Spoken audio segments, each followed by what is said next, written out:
Chapter 6. Hazeline. I did not mention to anyone that I had seen the black fox. For one thing, I did not want to share it, and then two, I had never heard that there was such an animal. I had the uneasy feeling that someone would say, "A black fox?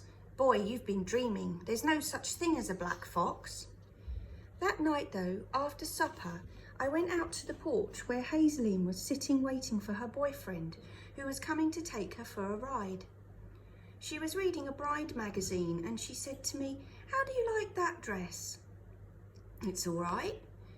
"It would look awful on me though," she said. "I'm too fat for everything."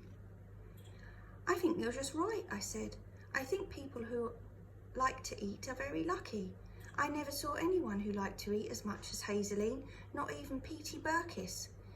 Every night at the supper table she would say, 'This is the best cabbage,' or sweet corn, or beans, or beetroots, or whatever we were having, that I've ever eaten in my whole life."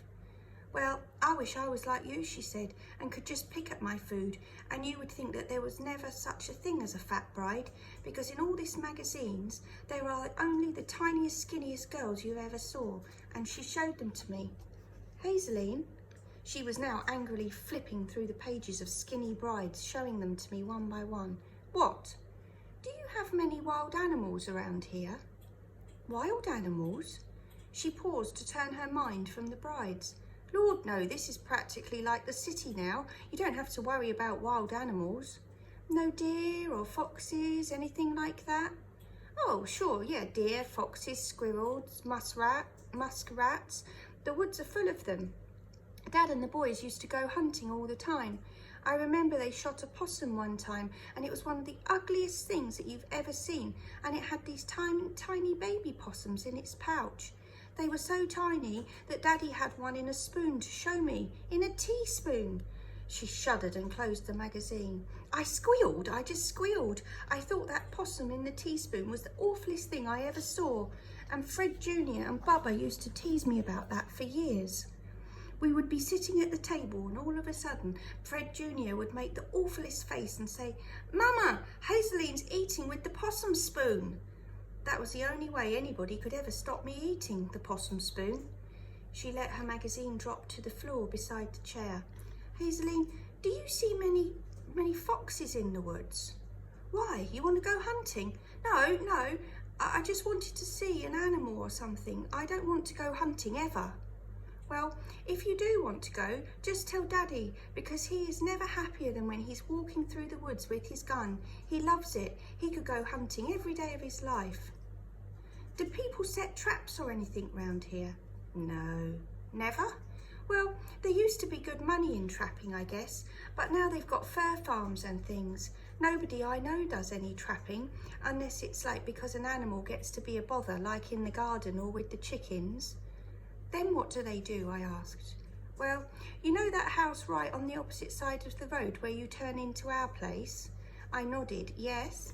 "Well, it hadn't been maybe about 2 weeks ago that something was stealing that man's chickens. Every night a chicken would be gone and he knew it was a fox." "How did he know that?" "Well, these chickens were taken just before they roosted, or real early in the morning maybe. If a hen's taken from a high perch or something, then it's generally a coon or an owl. If there's some of the chicken left uneaten, then it's generally a weasel or a skunk. But if the chicken's just gone, just carried off whole, with maybe a feather or two left behind, then it's a fox." "Oh." "Usually a fox won't bother your chickens except when it's got a family of little foxes or something. Then it'll come right in and take what it wants and not make a noise doing it." "What did the man do?" "Mr. Hunter tried going out with his gun, but he couldn't get near that fox. Foxes are tricky. That's not something that's just in stories. They really are tricky. So Mr. Hunter got real tired of the whole thing, and he went down to the creek and he put a piece of raw chicken out in the middle of the stream on a little island that the fox couldn't reach." She broke off. "Well, at least here comes that boyfriend of mine." "Yes, but go on about the fox." "Wait a minute." She waited till her boyfriend got out of the car and then she called, "Well, you were so late getting here that I just went and got me a new boyfriend." She laughed and hooked her arm through mine. Well then, he said, I reckon I'll just be wasting my time round here. And he turned around and pretended to head back to the car.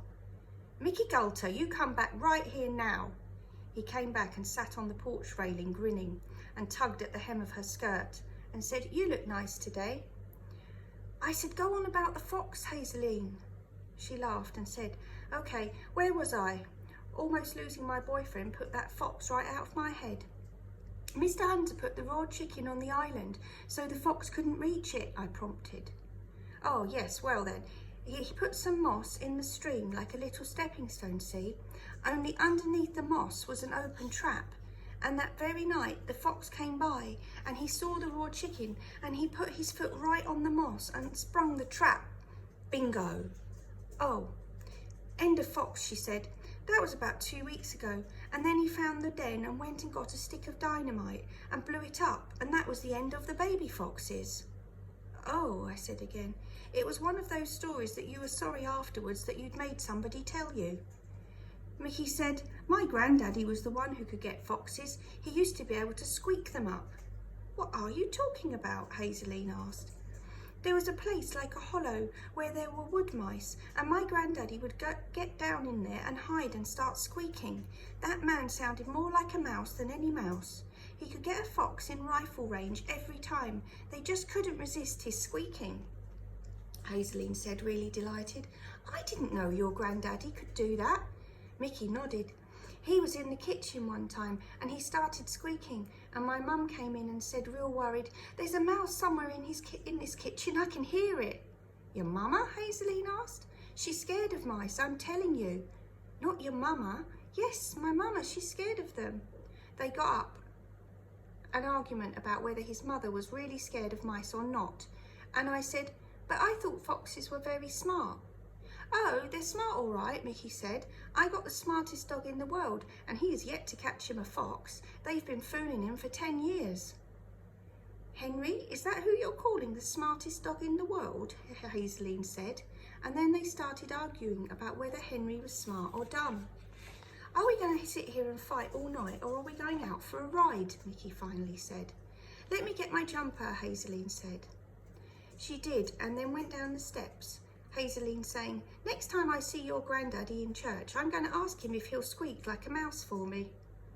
I sat there a minute and then Aunt Millie called, Tom, come in here a minute. I went in the hall and she was standing back by the bookcase. She said, your mother told me how much you like to read, and we have just bushels of books right here. You take whatever you want. She opened the little glass doors so I could see the books, and they were all the kind I didn't like. The way I liked to get a book was this. I would go over to Petey's and he would be sitting on the porch reading. He would be so interested in the book that he wouldn't even look up to see who I was. What are you reading, Petey? He would lift the book so I could see the title, and it would be something like Mystery of the Deep. Can I read it when you're through? He would nod. How much more have you got to go? Still, without missing a word, he would flip the remaining pages. Well, hurry up, will you? He would nod again, but Petey Burkis had never hurried through a book in his life. So I would wait, and I would wait, and finally, when I was ready to go out and get the book out of the library myself, then he would come over and give it to me.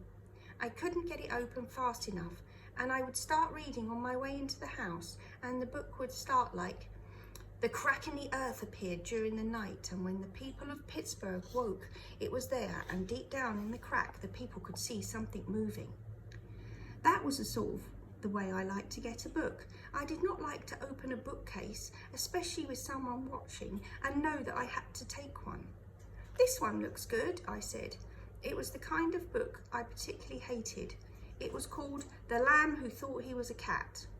I used to wish people wouldn't write books like that. It would make me feel sad to read about someone who was trying to be something he never ever could be in his whole life. Just thinking about that lamb worrying because he couldn't climb trees or because he didn't have claws made me feel awful.